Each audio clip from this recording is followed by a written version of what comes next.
Welcome to the Laughspin.com podcast.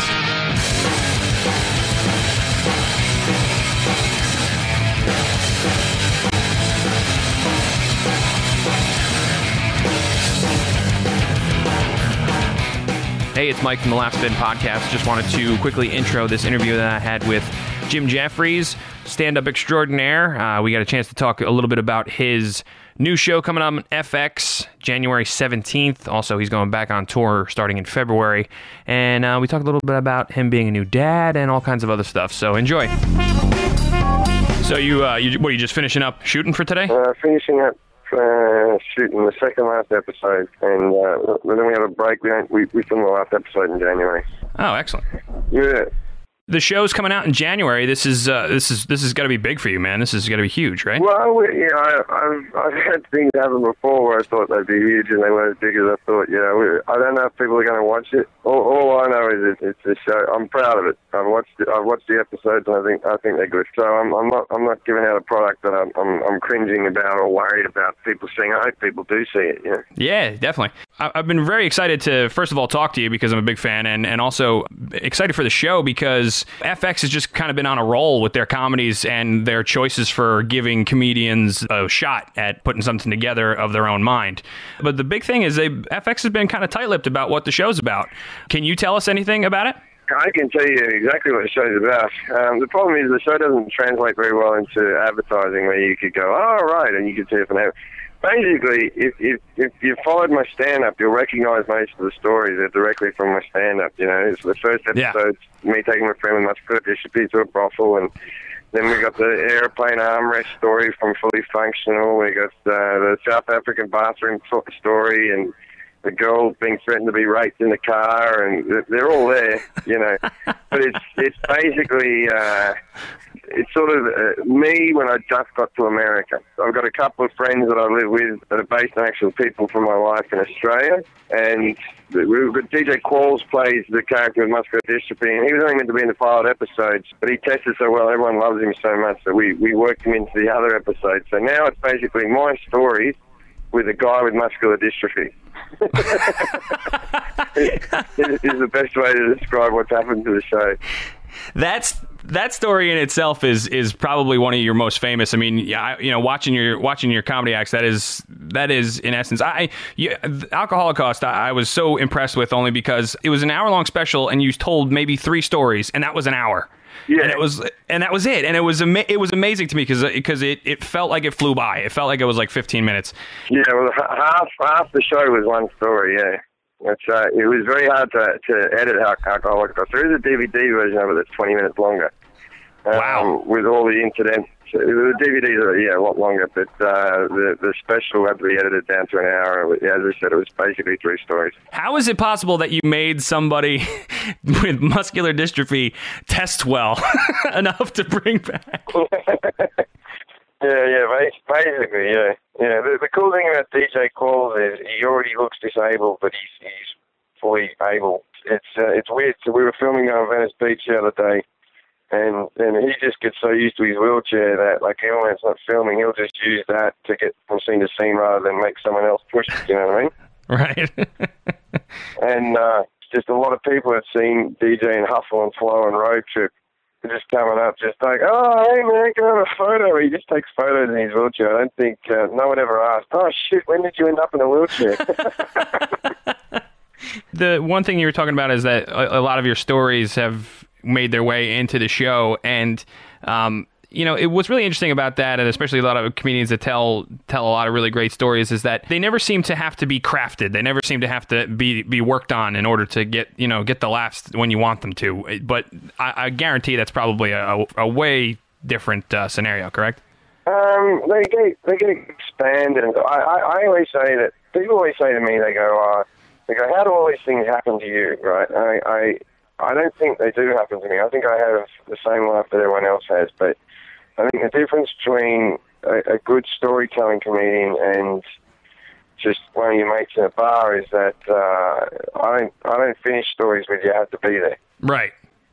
You know what I mean? Because everyone else goes, you have to be there. Everyone's got these things that they think are amazing stories, but they just can't express it just right, you know? And so obviously, sometimes the stand-up's a little bit more funny than acting it out in certain parts, and in other parts it's good to see the visual. And I like the fact that my stand-up can be put straight into a TV show. And you watch something else like Everyone Loves Raymond, or say, what was the one, the Tim Allen one where he's a tool man? Home Improvement. Home Improvement. Yeah. Right? They always started off those shows with based on the stand-up of, and, you know, Everyone Loves Raymond is only based on his stand-up in the extent that the guy was married and had twins. Right. You know, that he was a family man, he told some jokes and having twins, but none of the episodes were based on his stand-up. None of the storylines were based on his stand-up. They all wrote within that world, you know? Yeah. No, you're right.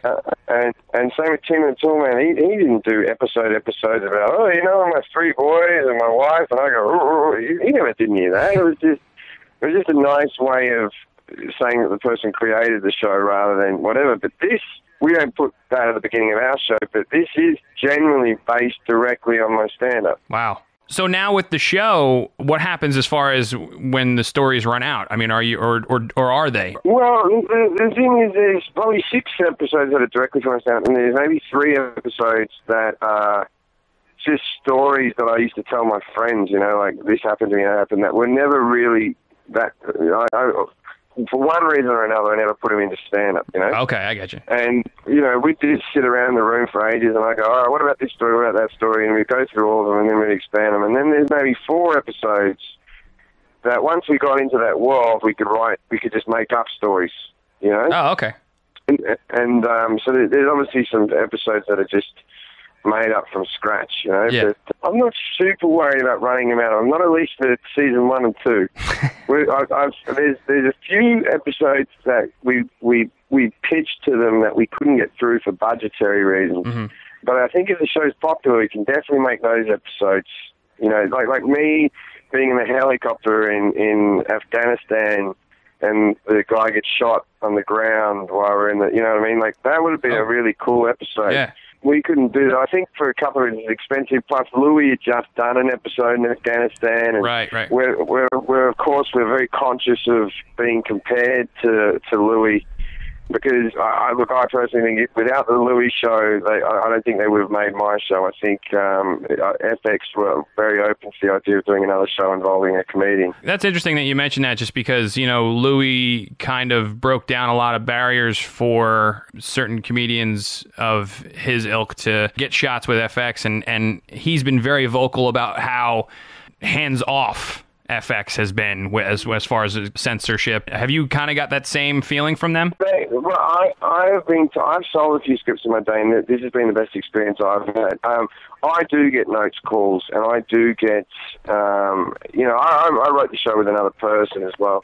And hold on, someone got my Christmas card from work for the Christmas present that I bought everyone. Oh, that's great. So this is the thing. We donated money to muscular dystrophy instead of giving everyone a present. Ah. We made a donation every day.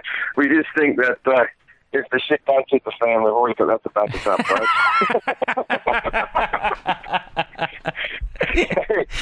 right? Well, I'll make sure I throw that in the story too, so you can throw that in the byline. But Louis got, from what I can tell, and don't, you know, I'm not 100% sure of this, but basically Louis makes it, hands it to him, and they air it. And I don't have that level of trust from the network, I would say, but I do have. I'm not fucking Louis C.K. I haven't had other sitcoms and been in movies and being widely regarded as one of the greatest living comedians. You know, there's people who think I'm a very good comedian, but it's not like a unanimous opinion. Right. You know, so for them to have trust in me, and, you know, when I pitched the show, I just went in and told them 3 storylines. We didn't have anything written on paper or anything. And they said in the office, let's make it. Wow. You know, make the pilot at least. And that, I'll tell you, that doesn't happen much in Hollywood. Yeah, and you said this has been the best experience. It just seems that the guys at the top there, and this is just from an outsider, from a viewer looking in, it just seems that the guys at the top there really have a better idea or understanding about what's funny. Well, John Landgraf, who's the head of FX, he's the only head of a network that I've experienced where I can personally call him up, yeah, you know, and talk normally there's 3 or 4 people underneath the guy that you can get to, and then you'll hear things that such and such thinks you're doing a good job or whatever. Mm-hmm. But if I got a worry or something, I can call him directly. I think he was the first name that Louis thanked when he won his Emmy. Yeah. So he's been great. He's been great, and he obviously has his opinion on our show or whatever, But all in all, our notes calls normally like, hey, maybe that edit can be a bit quick, or we feel like you've used that joke too many times. It's never been, don't do that joke, or are you sure that joke couldn't be phrased better? I get you. Which that's what drives comedians insane. Yeah. I'm being told by an executive that my joke's not funny. It's always like, we have a feeling that this scene maybe goes a little long. And that comes down to anything. And I haven't fucking made TV shows, so I listen to them when they talk. Yeah. I don't get the notes and go, no, this is important like that.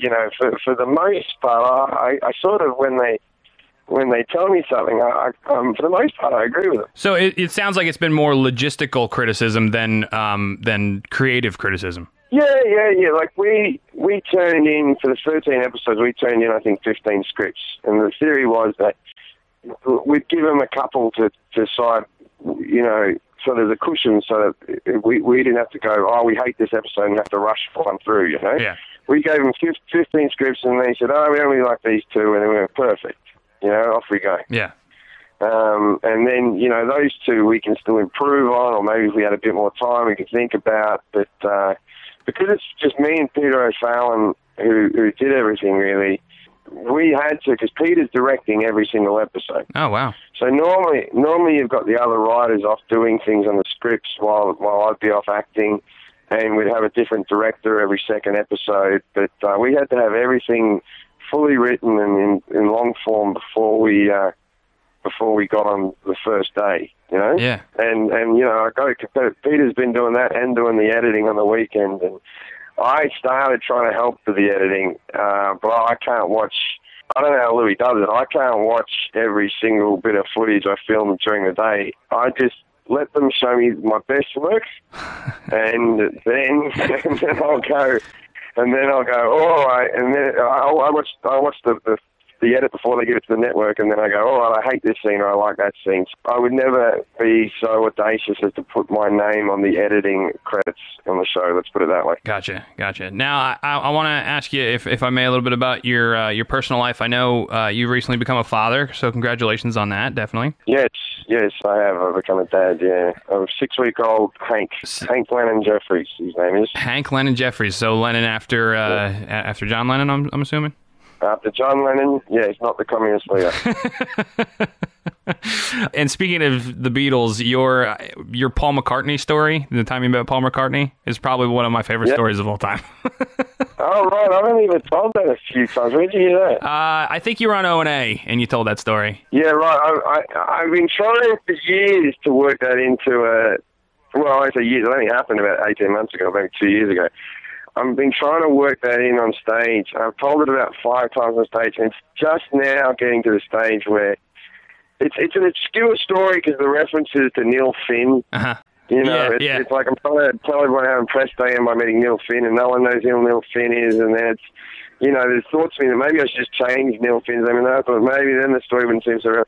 We actually that was one of the episodes that we chucked out because it was like, if we can't get Paul McCartney, the story doesn't work. Right. Like people, like the casting people were saying, well, maybe we could get you Steve Tyler. And I was going, I know that's a big star. I get that. But it has to be the biggest star. Yeah. Oh, yeah. Yeah. And that's the only way the story works. No one else sort of, we'll get you Neil Diamond. No, that's still not quite there. And it feels weird when you start saying that Steve Tyler isn't big enough for your show. Yeah. And it was just like, the only way, I was going, the only other person I'll settle for is Ringo. And even then, I'm not quite happy about it. Right. Ringo. He's not doing anything. He'll come over. Sure, why not? He was the best actor out of the 4. Yeah, he True. was the best actor Ringo Starr. He took over for Carlin on Shiny Time Station or whatever the hell that was. Thomas the Tank Engine, and he was in Caveman, and he was in a Peter Sellers movie. Oh, he was a good actor, Ringo Starr. He was all right. Oh, that's right. I remember that. Okay. So with your kid, I know along with that, you stopped drinking for 8 months. Was that with the kid? Was that at the same time as the kid was born? No. I started drinking again before the kid was born. I think the kid was conceived when I was on mushrooms. But I'm nowhere. I'm pretty sure he was, but I'm nowhere near how I used to drink. And obviously, with the child being here and doing a TV show, I haven't had a drink like a drunken night for, I'd say, 4 months. Really? It was getting out of hand. I had a few tragedies in my life, maybe 2 years ago, or maybe 3 years ago. A suicide of a person who was very close to me, and I spiraled pretty bad for a while there. And even during filming Alcoholocaust, I got so wasted after we filmed Alcoholocaust that I blacked out and forgot the night. And so if you listen to the audio commentary on the DVD, there are moments when I'm going, I don't remember saying that, like genuinely didn't, And then I had a medical scare, and I sort of cleaned it up for a bit, and then I think, and this might sound like the words of an alcoholic, but I don't think I'm an alcoholic. I think I just lost my way for a long time, and now I think to be having a pretty good handle on the thing. I can have a couple of beers there, I can have a couple of beers there. Do you think having a kid maybe changed that in you a little bit? Well, it's only been 6 weeks, and I think I've had one sort of night where I drank over 4 or 5 drinks in that whole 6 weeks. Yeah. And also, I've been filming the whole time, and the pregnancy for my girlfriend was quite hard towards the end, and so you worry about all that, and now he's out. You just, I'm not getting drunk because I don't want to drop him. If that's the simplest thing I can say to you. I think you're right in that. I don't. This may sound weird, but I don't think you're an alcoholic, and that's just because what you said. If people have rough patches, they need a time to unwind. They need they need to blow off steam. They need shit to do. And if you're telling me that I got to duck out in between scenes so I can go have a shot, okay, well then maybe you got a problem. But if it's like, oh no, I'm really too busy. I'm not really itching to drink. I'm not getting the shakes. Then you're fine. Well, it's one of those things. By the statistics, I was an alcoholic. It's when they say, "Do you drink over this many things at all? If you drink, you get drunk." I was doing all that, but not being on the road helps as well. Yeah. I'm nervous now about. I've just started getting up around LA doing sets again, and for me, I haven't done stand-up now in months, since August.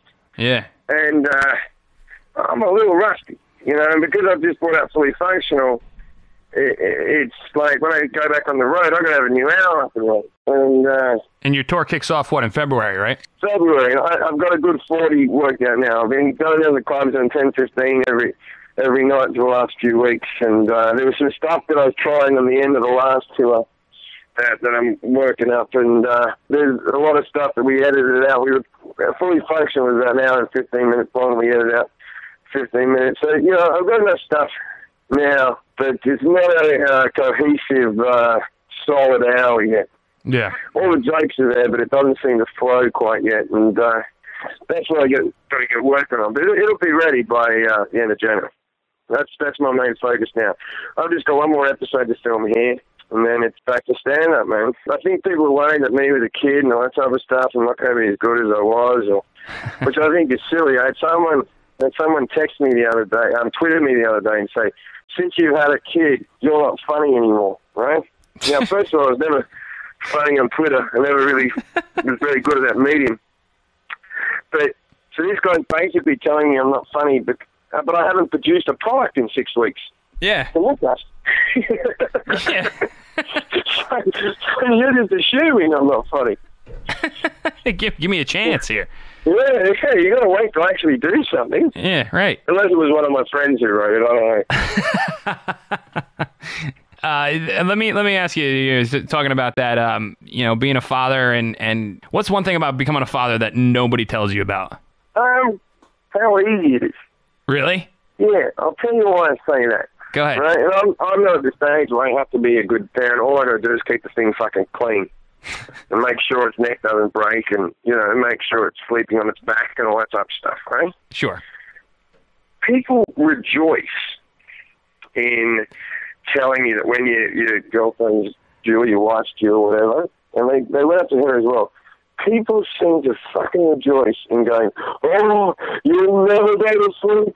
Forget about sleeping. Your whole life's going to change. Oh, don't expect to be, or you know what I mean? Yeah, oh, no, I know exactly what you mean.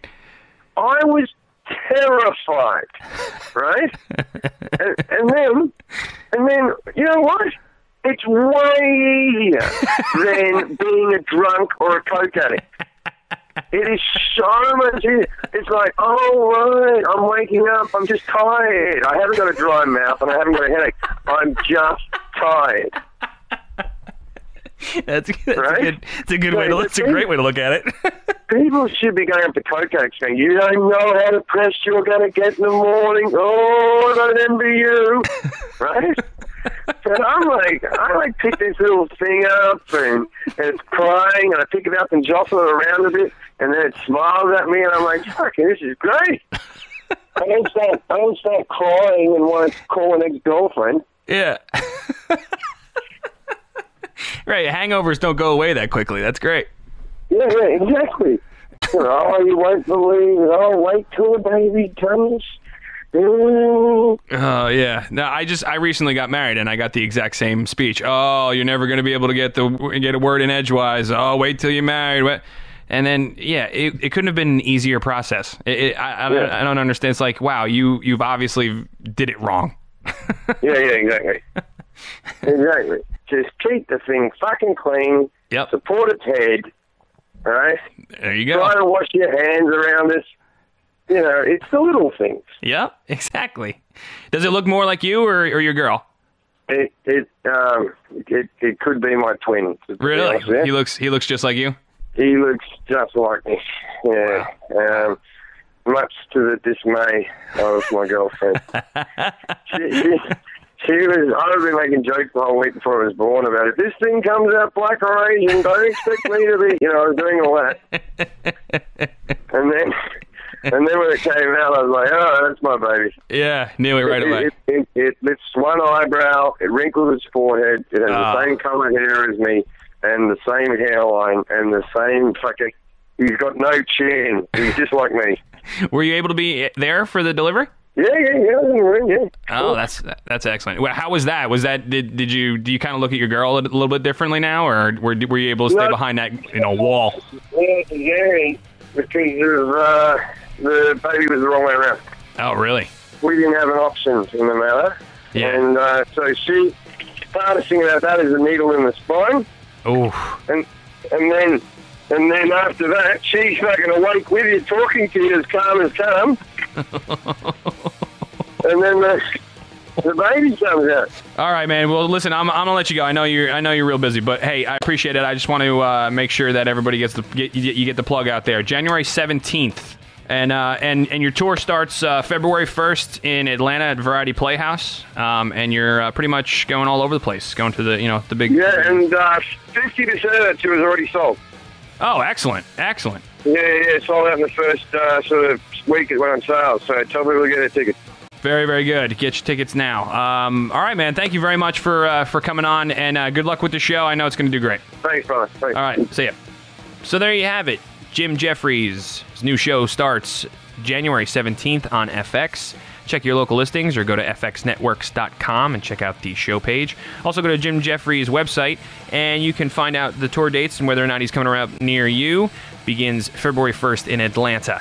So that's about it. We'll be back next week with another Laughspin podcast. Appreciate it, guys, and we'll see you later.